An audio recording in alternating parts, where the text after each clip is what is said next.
ATGCT 131 physical geography इकाई number 2 पृथ्वी एक सजीव ग्रह। आज की हमारी चर्चा का विषय है पृथ्वी एक सजीव ग्रह अर्थात पृथ्वी को हम सजीव ग्रह क्यों कहते हैं। पृथ्वी को हम सजीव ग्रह इसलिए कहते हैं क्योंकि पृथ्वी पर वे सभी अनुकूल दशाएं उपलब्ध हैं जो किसी जीव के जीवन निर्वहन के लिए आवश्यक होती हैं। जैसे कि जीव को सांस लेने के लिए वायु की आवश्यकता होती है, वायु पृथ्वी पर उपलब्ध है। किसी जीव को रहने के लिए आवास की आवश्यकता होती है, आवास पृथ्वी पर उपलब्ध है। किसी जीव को पीने के लिए जल की आवश्यकता होती है, जल भी पृथ्वी पर उपलब्ध है। अतः हम कह सकते हैं कि किसी जीव के जीवन निर्वहन के लिए जितनी भी आवश्यकताएं होती हैं वो सब पृथ्वी पर उपलब्ध है। इसी कारण पृथ्वी पर जीवन संभव है। इसलिए हम पृथ्वी को एक सजीव ग्रह के रूप में देखते हैं। सबसे पहले हम ये देखने की कोशिश करते हैं कि हम इस चैप्टर के अंदर क्या पढ़ेंगे और इस चैप्टर को पढ़ने के बाद हमें क्या क्या प्राप्त होगा। इस इकाई या इस चैप्टर के उद्देश्य हैं। सबसे पहला उद्देश्य है भूमंडल के चारों घटकों जैसे स्थलमंडल, वायुमंडल, जलमंडल और जीवमंडल का वर्णन कर सकेंगे। अगर हम पृथ्वी को भूमंडल कहें तो इस भूमंडल के चार घटक होंगे। एक को हम स्थलमंडल कहेंगे, दूसरे को वायुमंडल, जलमंडल और जीवमंडल। अगर हम इन शब्दों की इंग्लिश की बात करें तो स्थलमंडल को इंग्लिश में लिथोस्फीयर कहते हैं, वायुमंडल को एटमॉस्फेयर कहते हैं, जलमंडल को हाइड्रोस्फीयर कहते हैं और जीवमंडल को बायोस्फीयर कहते हैं। ये भी आप देखते चलें, प्रत्येक मंडल के नाम की उत्पत्ति ग्रीक शब्द से हुई है। ग्रीक शब्द लिथो का अर्थ पत्थर अर्थात लिथोस्फीयर, एटमॉस्फेयर एटमो का अर्थ वायु, हाइड्रोस्फीयर हाइड्रो का अर्थ जल और बायोस्फीयर बायो का अर्थ जीवन। इन चारों घटकों को सामूहिक रूप से हम भूमंडल की संज्ञा दे देते हैं। स्थलमंडल जो होता है हमारा वो ठोस भूखंड से संबंधित होता है, वायुमंडल वायु से संबंधित होता है, जलमंडल जल से संबंधित है और जीवमंडल जीवों से संबंधित है। सबसे पहले हम इन मंडलों का एक संक्षिप्त परिचय देखेंगे। उसके बाद जो आपके बहुत प्रश्न दिए हुए होते हैं उनको हल करने की कोशिश करेंगे। फिर अंत में कुछ क्वेश्चंस दिए हुए होते हैं उनको हल करेंगे। आप अपनी बुक निकाल लीजिए और एक पेन ले लीजिए और अगर आपके पास हो तो हाइलाइटर ले लीजिए। जहाँ जहाँ मैं अंडरलाइन करता चलूँ वो आपको अपनी बुक में अंडरलाइन कर लेना है। और जिसे मैं ये कहूँ कि इसको आप नोटबुक में लिख लो तो वो आपको नोटबुक में लिख लेना है। अभी तक आपको नोटबुक में कुछ नहीं लिखना, सिर्फ ये याद रखना है जो मैं अंडरलाइन करता चलूँ।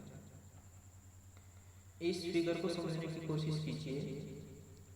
जो पृथ्वी का ठोस भूखंड है उसको हम लिथोस्फीयर अर्थात स्थलमंडल, हाइड्रोस्फीयर एटमॉस्फेयर, इन तीनों का कोमल समूह जो होता है अर्थात जहाँ पर जीव पाए जाते हैं उसको हम बायोस्फीयर जीवमंडल कहते हैं। कुछ जीव एटमॉस्फेयर में पाए जाते हैं, कुछ हाइड्रोस्फीयर में पाए जाते हैं और कुछ लिथोस्फीयर में पाए जाते हैं। बहुत क्वेश्चन नंबर 1 इसको हल कीजिए। मैं उम्मीद करता हूँ कि अब तक समझाने से आप इसको हल कर देंगे। जीवमंडल जीवन से संबंधित है, वायुमंडल वायु से संबंधित है, स्थलमंडल भूमि से संबंधित है और जलमंडल आपका जल से संबंधित है। तो संक्षिप्त परिचय शुरू करते हैं स्थलमंडल। स्थलमंडल हम जानते हैं कि जो पृथ्वी पर जो ठोस भूखंड होता है उसको हम स्थलमंडल कहते हैं, और स्थलमंडल हमें रहने के लिए आवास प्रदान करता है, और स्थलमंडल मृदा का स्रोत है, स्थलमंडल अवसाद का स्रोत है, और जो स्थलमंडल होता है वो भूपर्पटी और प्रवार के ऊपरी भागों से बना होता है। पृथ्वी की जो सबसे ऊपरी सतह होती है उसको हम क्रस्ट अर्थात भूपर्पटी कहते हैं, और जो उसके बाद की सतह होती है उसको हम मैंटल अर्थात प्रवार कहते हैं। तो पृथ्वी तो स्थलमंडल इन्हीं दो सतहों से बना होता है, और स्थलमंडल की जो औसत मोटाई होती है वो 100 किलोमीटर होती है। जो भूपर्पटी होती है उसको हम दो भागों में बांट सकते हैं। एक तो होगी महाद्वीपीय भूपर्पटी और दूसरी होगी महासागरीय भूपर्पटी। तो याद रखेंगे कि स्थलमंडल क्या है।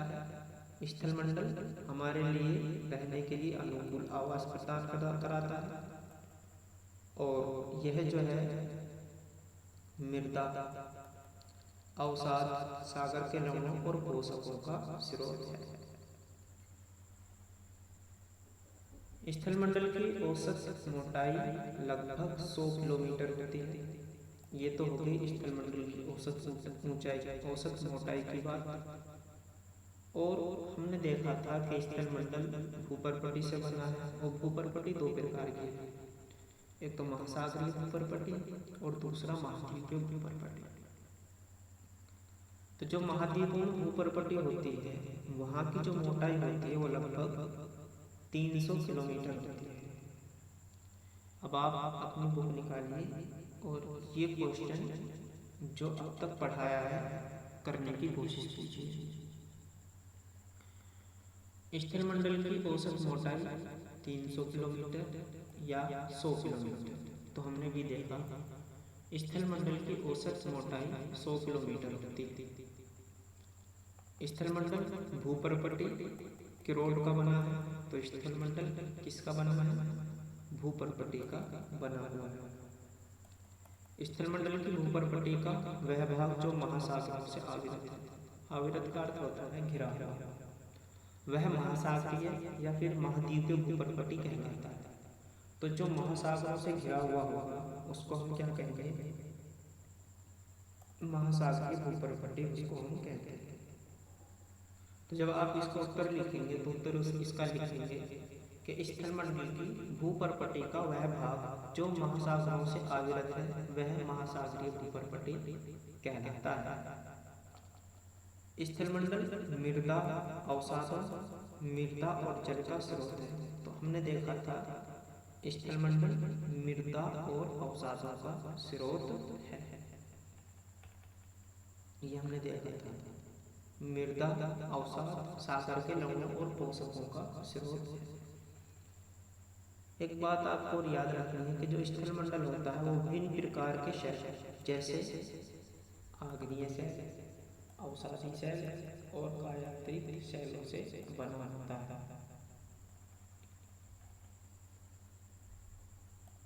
ये है स्थलमंडल विभिन्न प्रकार के शैलों विभिन्न प्रकार की गैसों से बना है। तो स्थलमंडल किससे बना है? विभिन्न प्रकार के शैलों से बना होता है। अब हम वायुमंडल का संक्षिप्त परिचय देखेंगे।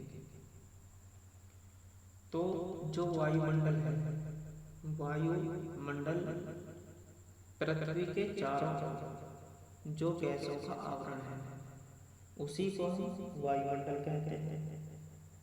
और वायुमंडल में अनेकों गैस वायुमंडल में विभिन्न प्रकार की गैसें उपलब्ध होती हैं। उन गैसों में जो मुख्य गैसें हैं, एक तो आपकी नाइट्रोजन है, दूसरा ऑक्सीजन है।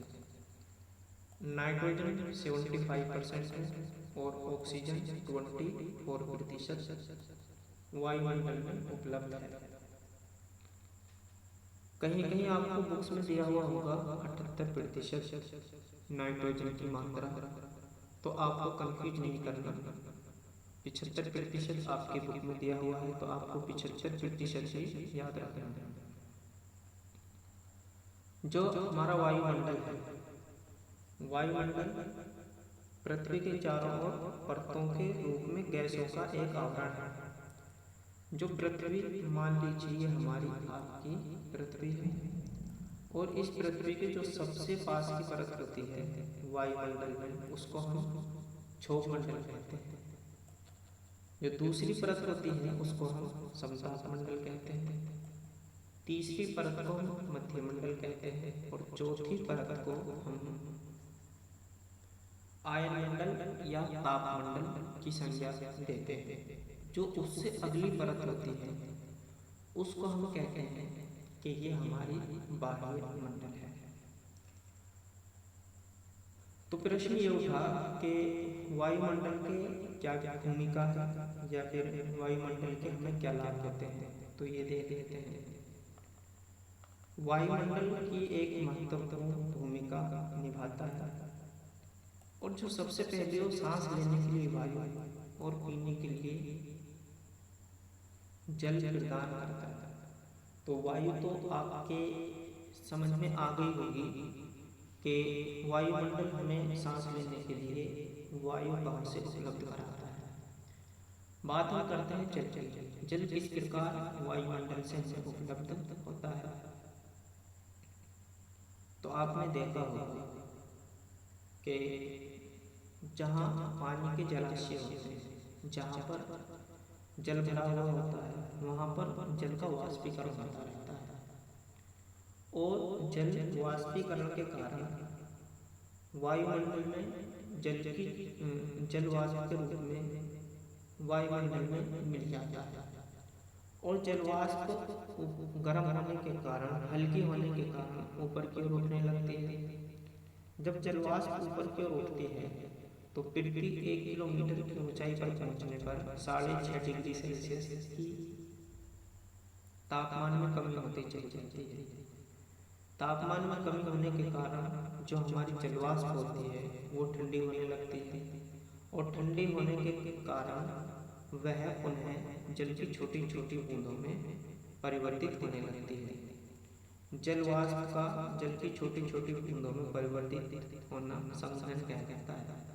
अतः संघनन की प्रक्रिया के कारण वह जल की बूंदों में परिवर्तित हो जाती है, और पृथ्वी के गुरुत्वाकर्षण बल के कारण ये जल की छोटी छोटी बूंदें पृथ्वी पर गिरने लगती हैं। इसी को हम जल चक्र कहते हैं। तो हमें वायुमंडल से जल प्राप्त होता है, वो हमें वर्षा के रूप में प्राप्त होता है। अगला जो इसका लाभ है वो ये है कि अंतरिक्ष से गिरने वाले उल्कापिंडों से हमारी रक्षा करता है।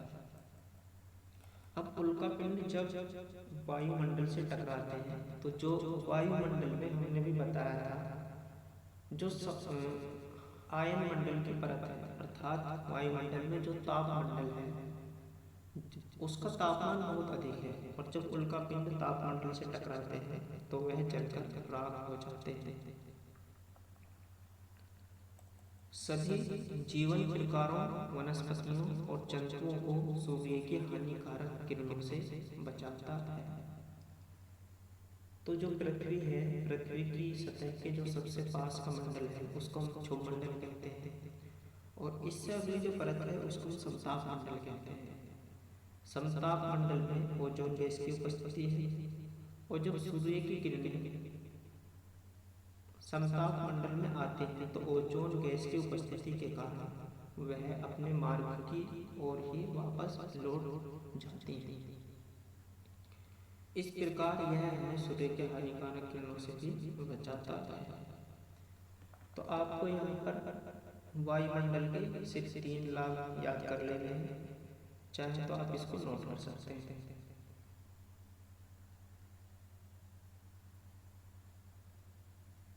पहला, अब हम इसको क्वेश्चन को हल करेंगे। वायुमंडल के संदर्भ में बता दिए कि निम्नलिखित वाक्यों में से कौन से सत्य हैं अथवा असत्य हैं।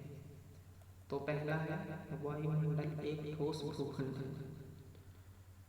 तो ये आपका असत्य होगा, क्योंकि वायुमंडल वायु से संबंधित है और वायु गैस अवस्था में होती है और वायु ठोस नहीं है।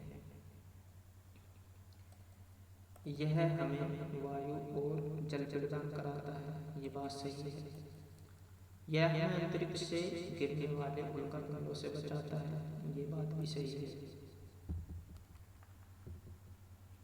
यह भूपर्कटी और प्रवाल के ऊपरी भाग का हिस्सा है, तो ये भी आपका गलत है। वायुमंडल की औसत मोटाई 100 किलोमीटर है, ये भी आपका गलत है। चर्चा कर लेते हैं जलमंडल की। तो जलमंडल की जब हम चर्चा करेंगे तो आपको एक कॉन्सेप्ट समझने की आवश्यकता है।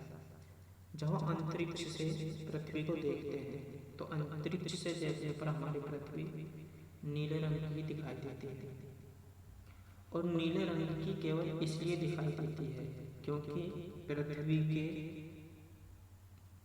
लगभग 3/4 भाग में जल की उपस्थिति है, और ये 3/4 जल जो है वो गैसीय रूप में भी हो सकता है, तरल में भी हो सकता है और ठोस के रूप में भी आपका हो सकता है।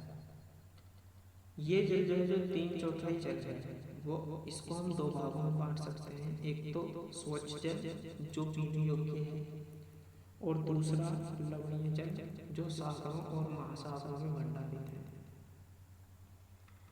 जो हमारा स्वच्छ जल है वो हिमनदों, झीलों, सरिताओं और भूजल के रूप में संग्रहित है, और जो लवणीय जल है वो सागरों और महासागरों में भंडारित है।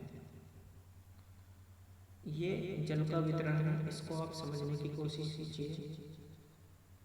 जो टोटल 3/4 भाग पर जल है, अर्थात 71% भाग पर जल की उपस्थिति है, उस 75% में से 30% तो आपका अंडरग्राउंड वाटर है। अंडरग्राउंड वाटर का मतलब ये है कि जो भी जल पृथ्वी की सतह के नीचे है उसी को हम अंडरग्राउंड वाटर या फिर भूमिगत जल कहते हैं। 3% फ्रेश वाटर है, 0.34% सरफेस वाटर है, मतलब सतह पर उपस्थित जल, और जो 70% वाटर है वो जमा हुआ है, फ्रोजन वाटर है। कोई इसमें से कुछ वाटर ध्रुवों में जमा हुआ है, कुछ हिमनदों के रूप में जमा हुआ है, कुछ पहाड़ों पर बर्फ के रूप में जमा हुआ है। अब हम चर्चा करेंगे। चर्चा करने से पहले हम बोध प्रश्न नंबर 4 इसको हल करने की कोशिश करेंगे।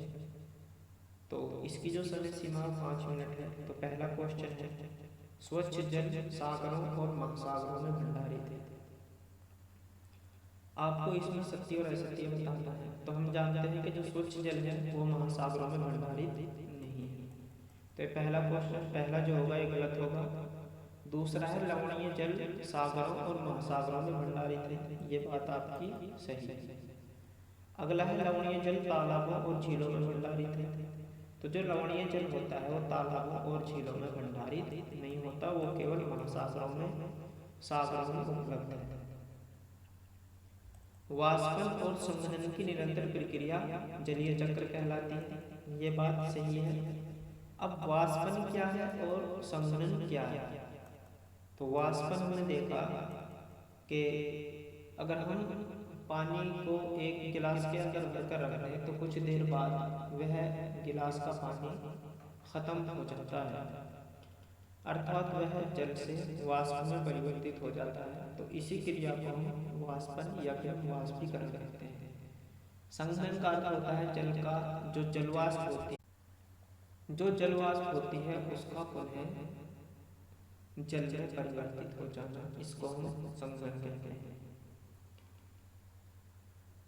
स्वच्छ जल सरिताओं, झीलों और हिमनदों में तथा भूमिगत रूप में भंडारित है, ये बात आपकी सही है। जलीय चक्र का अर्थ जल की लहरों द्वारा अंतरिक्ष तक्षित भू आकृतियों से है, ये आपका गलत है। चर्चा करते हैं जीवमंडल। तो आपको देखो, आपके कुछ जीव ऐसे होंगे जो एटमॉस्फेयर में पाए जाते हैं, जैसे कि चील आपके एटमॉस्फेयर में है। कुछ जीव ऐसे होते हैं जो जल के अंदर पाए जाते हैं, जैसे कि मछलियाँ। और कुछ जीव ऐसे होते हैं जो लिथोस्फीयर पर पाए जाते हैं, जैसे मनुष्य हुआ, पेड़ पौधे हुए, पशु बहुत सारे पशु हुए। तो अगर हम इन सभी को मिला दें, मतलब जितने भाग में इसके में जल के में भाग जीव पाए जाते हैं और जितने इस भाग में जीव पाए जाते हैं और जितने लिथोस्फीयर में जीव पाए जाते हैं,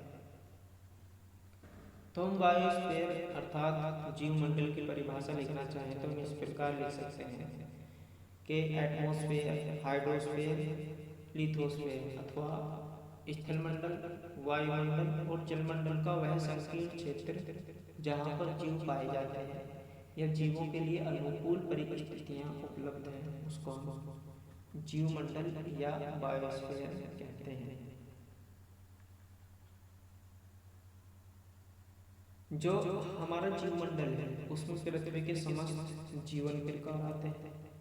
स्थलमंडल, वायुमंडल और जलमंडल के विभाग जो जीवन के निर्वहन के लिए भौतिक पर्यावरण प्रदान करते हैं, वो भी आपके जीवमंडल के अंतर्गत ही आते हैं। बोध प्रश्न नंबर 5 आपका दिया हुआ है।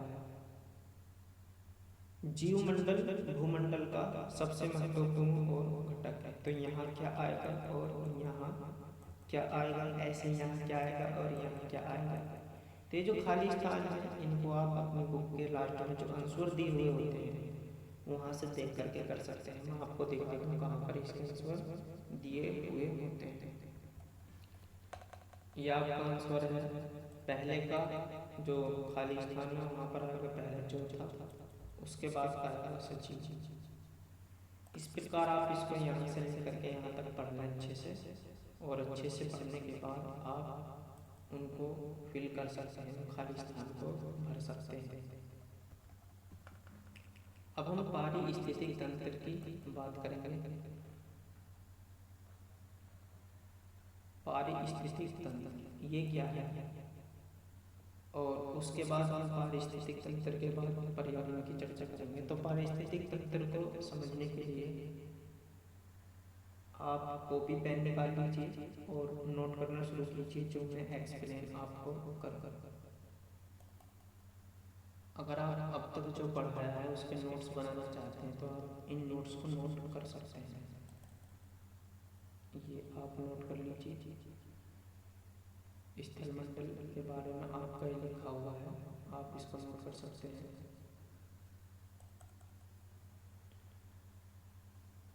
वायुमंडल के बारे में आपका लिखा हुआ है, नोट कर सकते हैं। एक बात मैं आपको समझाता हूँ वायुमंडल में कि जो ये हमारी पृथ्वी है, और हमने बताया कि सबसे पास का मंडल क्षौमंडल, और फिर समताप, मध्य ताप और बाह्यमंडल। इनकी ऊंचाई आप याद कर सकते हैं।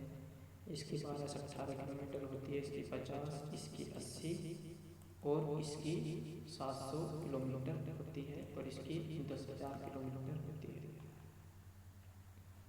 वायुमंडल का मान तो आप नोट कर सकते हैं, जलमंडल का नोट कर सकते हैं।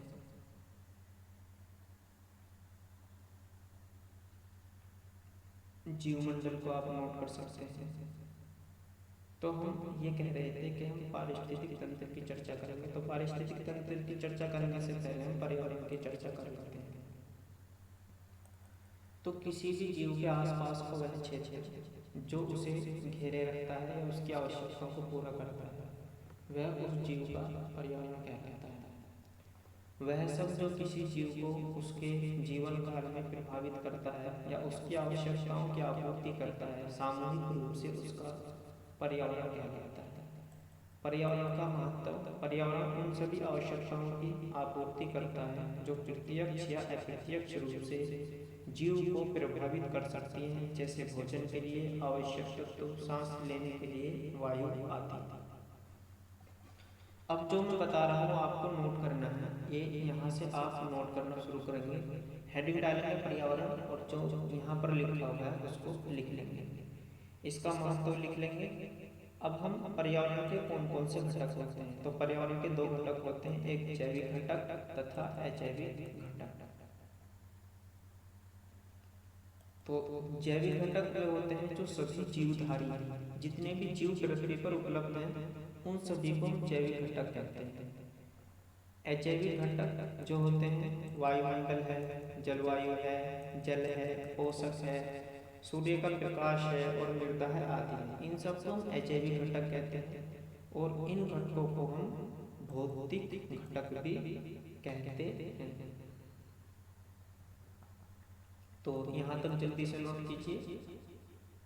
अब हम पढ़ते हैं पारिस्थितिक तंत्र के बारे में। तो पृथ्वी की एक ऐसी इकाई जहाँ जीवनधारी आपस में तथा आसपास के भौतिक पर्यावरण के साथ परस्पर क्रिया करते हैं, उदाहरण तालाब, वृक्ष, जंगल, वन आदि। तो हम जानते हैं कि कोई भी जीव अकेला जीवित नहीं रह सकता। उसकी आवश्यकताओं को पूरा करने के लिए वह अपने आप को दूसरों पर निर्भर करता है तथा सभी जीव आपस में एक दूसरे की आवश्यकताओं को पूरा करने के लिए आपस में एक दूसरे से संबंधित होते हैं। उसी इकाई को हम पारिस्थितिक तंत्र कहते हैं। पर्यावरण और पारिस्थितिक तंत्र में एक आप छोटा सा डिफरेंस समझ लीजिए। जब हम बात करेंगे पर्यावरण की, तो पर्यावरण में केवल किसी जीव के चारों ओर जो भी उसके उपलब्ध है उसकी चर्चा करते हैं। और जब हम पारिस्थितिक तंत्र की बात करते हैं तो पारिस्थितिक तंत्र में जो जीव के आसपास मौजूद है वो और प्लस जीव दोनों की हम चर्चा करते हैं। तो जो यहाँ पर गलत लिखा हुआ है आप इसको लिख सकते हैं पारिस्थितिक तंत्र के घटक। पारिस्थितिक के तंत्र के घटक जो होते हैं वो अजैविक होते हैं, स्वयंपोषी होते हैं, परपोषी होते हैं और अपघटक होते हैं। अब हम एक एक करके इनकी चर्चा करते हैं। तो यहाँ तक नोट कीजिए। अजैविक से आप समझ गए होंगे कि जो भी जीव निर्जीव घटक होते हैं उनको हम अजैविक घटक कहते हैं। बात करते हैं उत्पादक, जो अपना भोजन स्वयं बनाते हैं, जैसे कि पेड़ पौधे हुए। जितने भी पेड़ पौधे हैं वो अपना भोजन स्वयं बनाते हैं, तो इनको उत्पादक कहते हैं। जो उपभोक्ता होते हैं यह भोजन के लिए दूसरे जीवों पर निर्भर करते हैं। और ये कितने प्रकार के होते हैं? ये शाकाहारी होते हैं, मांसाहारी होते हैं, सर्वाहारी होते हैं और अपरदहारी होते हैं। जो शाकाहारी होते हैं केवल पादपों को खाते हैं, जो मांसाहारी होते हैं वो मांस खाते हैं, और जो सर्वाहारी होते हैं वो मांस तथा पादप दोनों खाते हैं। जो अपरदहारी होते हैं केवल मृत प्राणियों या पादपों को खाते हैं। तो आप ये इसको याद करेंगे, नोट कीजिए जल्दी से। बात करते हैं अपघटक की। ये मृत जीवों जैव पदार्थों का सड़क गलाने का काम करते हैं। जीवाणु, कवक अथवा फंजाई और सूक्ष्म जीव आदि। तो यहाँ तक नोट कर लीजिए। अब बात करते हैं पारिस्थितिक तंत्र में ऊर्जा किस प्रकार प्रवाहित होती है। तो जो सूर्य का प्रकाश होता है वो पेड़ पौधों में आता है। पेड़ पौधे को हम उत्पादक कहते हैं और ये प्रकाश संश्लेषण की क्रिया द्वारा भोजन तैयार करते हैं। उस भोजन को उपभोक्ता खा लेते हैं। उपभोक्ता ये इतने प्रकार के होते हैं। प्राथमिक उपभोक्ता ये शाकाहारी, मांसाहारी और सर्वाहारी, और ये अपरदहारी। जब ये मर जाते हैं, सभी मर जाते हैं, तो इनको जो अपघटक होते हैं वो अपघटित कर देते हैं और ऊर्जा पुनः वायुमंडल में आ जाती है। तो यहाँ पर हमने पारिस्थितिक तंत्र की चर्चा करी, इसको नोट कीजिए। अब हम इसको क्वेश्चन हल करने की कोशिश करते हैं। पारिस्थितिक तंत्र के जो क्वेश्चन आपका दिया हुआ है वो है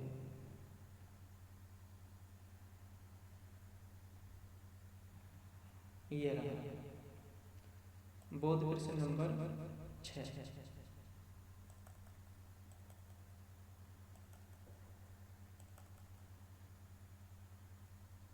आपको मिलान करना है। तो स्वयंपोषी हमने देखा, जो अपना भोजन स्वयं बनाते हैं तो क्या होंगे, पादप। तो स्वयंपोषी क्या होंगे आपके, स्वयंपोषी होंगे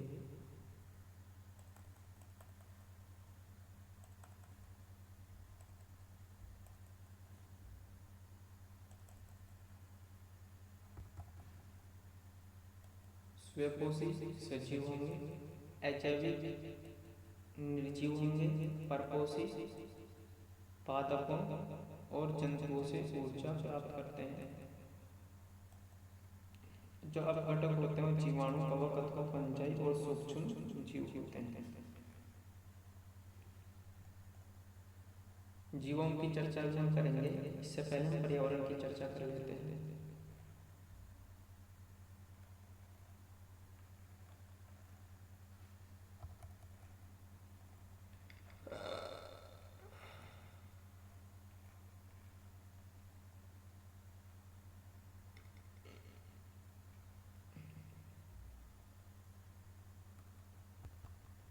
इसकी अभी हमने चर्चा की थी।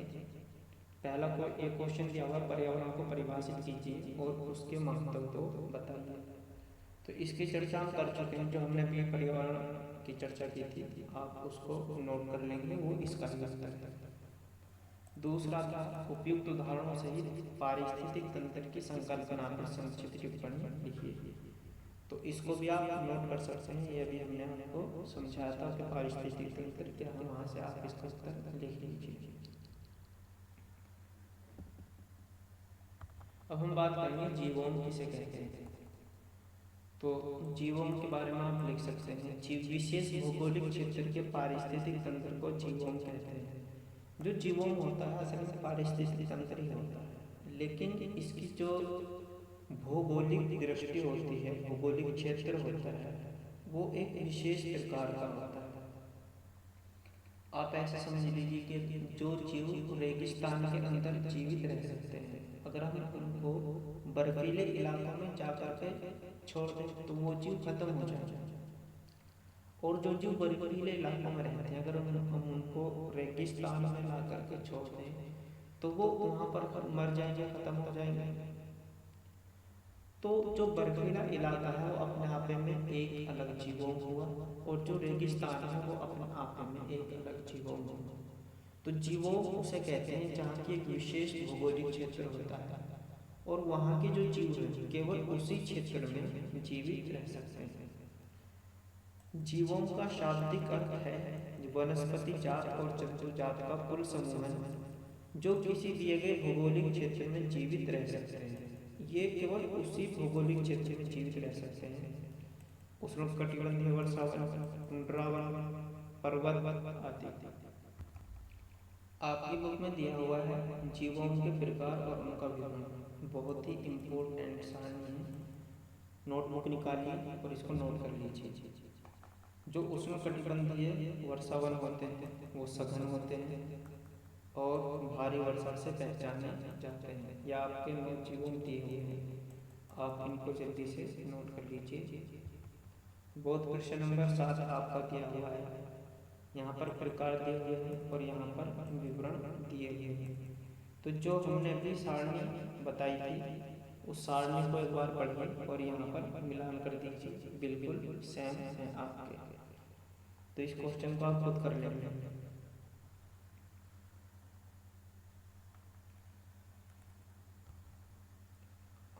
इस टॉपिक को पढ़ते हैं, पर्यावरणीय प्रभाव मूल्यांकन EI। तो आप इसमें कितना लिखना है, आपको बस इतना लिखना है जितना मैं बताऊँ। पर्यावरण प्रभाव मूल्यांकन भूमि विज्ञानों के विषय में एक तकनीक है। इस तकनीक से विकासात्मक कार्यकलापों द्वारा प्राकृतिक पर्यावरण पर पड़ने वाले दोनों सकारात्मक एवं नकारात्मक प्रभावों को मापने का प्रयास किया जाता है। उदाहरणार्थ, इनमें विभिन्न प्रकार के विकासात्मक संबंधी कार्यकलाप आ सकते हैं, जैसे कि वनों की कटाई, जीवाश्म ईंधनों का अत्यधिक उपयोग, कृषि का आधुनिकीकरण एवं यांत्रिकीकरण। तो केवल आपको इसमें इतना ही लिखना है, इतना। और ये हम आपको क्यों लिखवा रहे हैं?